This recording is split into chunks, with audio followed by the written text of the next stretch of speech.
Welcome Classic Rock fans to a short video where I get to talk about Lifesigns once more.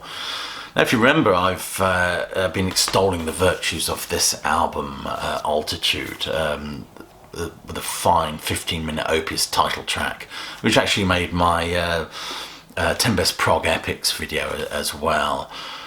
This is a fabulous record. I've done the review. I will put the card up there for you to check out. And those of you who have bought it have told me how much you loved it. But it's a wonderful album which pulls the talents of John Young, of course, John Paul and Dave Bainbridge, who is an exceptional guitar player and musician. Watch out for a review of his new album coming very, very soon. Zoltan the drummer, I won't even attempt with the surname there. There's lots of little characters above the letters which kind of says... don't attempt. And Steve Rispin, of course, who is a sound engineer and adds additional keyboards. As I said, the title track is absolutely staggering. Those of you who have bought this album on my recommendation, and I thank you for doing that, have all told me how wonderful you think it is. However, my opinion of this has shifted slightly. Not that I don't think it's still a masterpiece of modern prog that takes you, it's full of musical twists and turns. It takes you to sort of prog places that your mother warned you about.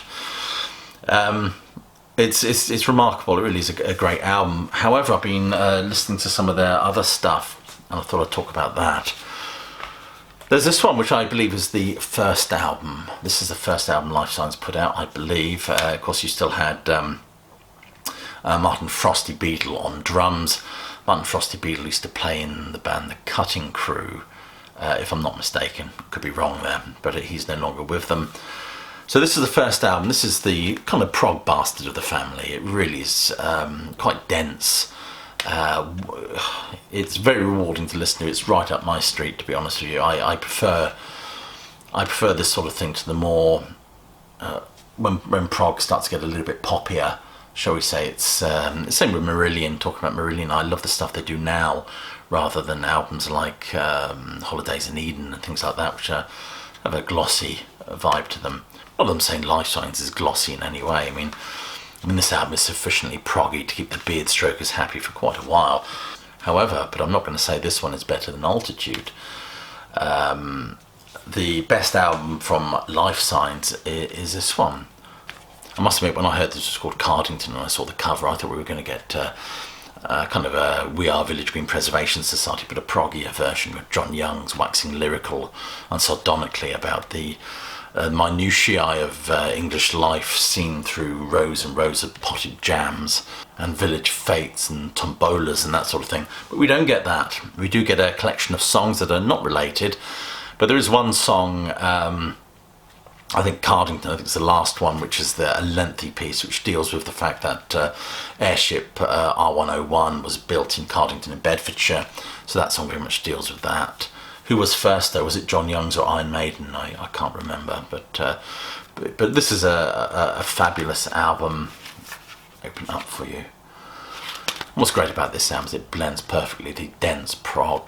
But when I say dense prog of the first album, we're not talking Pawn Hearts here or Tego Mago. It's not that sort of that much of a kind of a mind rogering, but nevertheless it's pretty involved listening.